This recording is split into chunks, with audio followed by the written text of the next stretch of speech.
The last, while, I've really enjoyed being single, a lot. Because there's no one to tell me what I can and can't do. There's no one to have arguments with. There's no one to be overbearing. No one to make me feel like they don't care. All of these things sound very unhealthy, but the reality of a lot of the relationships I've been in is they have been unhealthy, and over time I've started to realize that I want healthier interactions with people and I want to have a healthier life and connectivity with people, and the way to do that is to work on myself and benefit myself with therapy, if that even makes sense. Going to therapy has helped me so much, just to realize there are certain things about myself that I don't like but should maybe work on and learn to change and that kind of stuff. And it's been very helpful for me to come to different kinds of conclusions about myself, and also to look at myself in a different lens, which is something I don't think all of us do at times. It's really important to look at ourselves from the outside and realize our own toxic behaviors and work on those things. And I find for myself that the best way to do that is by being single, because I can work through things and ideally become a better me. I'm sorry, I have a Halls in my mouth because my throat kind of has a bit of an itchy thing going on, so I'm trying not to choke on it, but still talk at the same time, so I've got it tucked into my cheek. Relationships in general, whether it's friendships or relationships with family members and that kind of stuff, can definitely be a really challenging place to be in. However, it's important to learn certain things about ourselves and the way that we interact with other people and how we may be impacting them negatively or even positively for that matter. And a big thing to do is to look at ourselves objectively. To do that, it means taking ourselves outside of our situation and looking at ourselves. Looking at the way that we interacted with someone. Maybe what we said or did was hurtful. Maybe what we said or did was dismissive of that person. Maybe we were just being an asshole. Acknowledging that, and then approaching that person and setting those things right so that that kind of thing doesn't happen again. However, I have noticed with others that I've interacted with is there's this thing that people do where they say that they're sorry. Okay, thanks for your apology. Let's not have this kind of behavior happen again, is generally what I end up saying. And then the next day, the same behavior happens, which is a toxic thing. And then the apology again. And then the same thing again. And it's I'm giving too many chances. And I know that. I know I give too many chances for people to rectify the situation. But also I don't believe people's words anymore. And a big reason for that is because people have told me time and time again they wouldn't do something, and then they do that exact same thing. I'm not going to yell at you, they yell at me. I'm not going to be aggressive if they become aggressive with me. So it's kind of like a not okay kind of thing. Those are just two examples of behaviors that I don't think are necessary, especially in the realms of communication.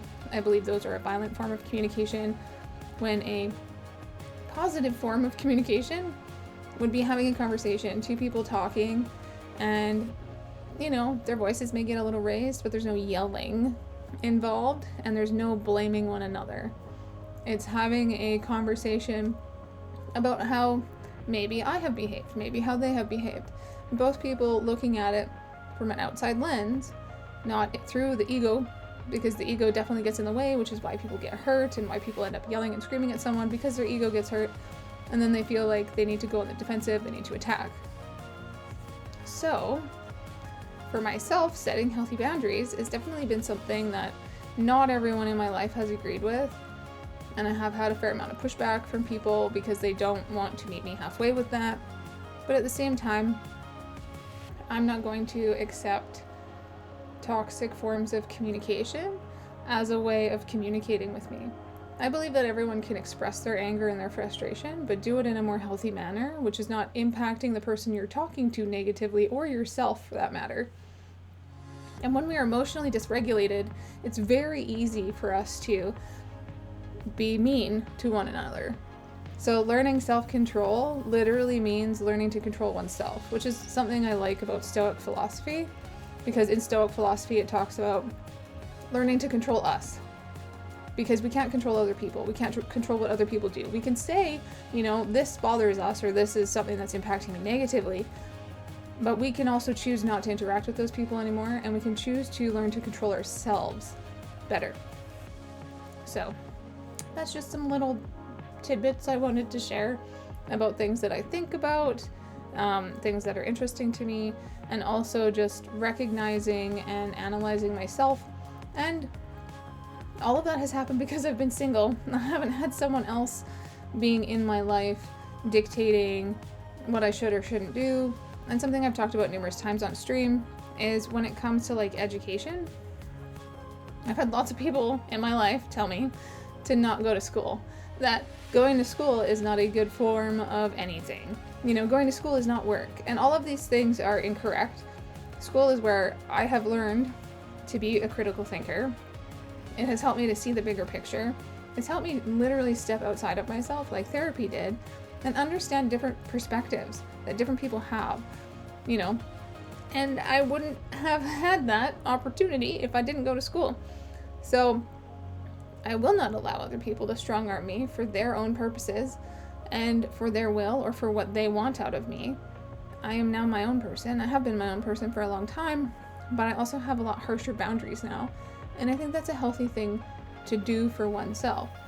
Because as I've talked about before, as a previous people pleaser, trying to do stuff for everyone else, trying to always be what other people wanted me to be, I lost myself. I lost my self-worth.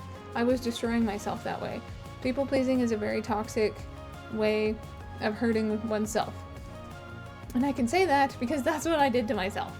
So once I got out of that, realized what I was doing, learn to set healthy boundaries, learn to work on myself, learn to accept me for who I am. Yes, I care about people and I want what's best for people, but at the same time, not at the cost of myself.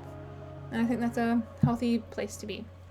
I definitely have a ton more work to do on myself, and learning about myself, that's always going to be a constant thing.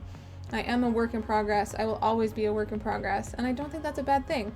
I think it's a good thing to learn, admit that we don't know everything, and continue to push forward. Thanks for watching my video and listening to my stream of consciousness and stuff. Take it easy. Bye.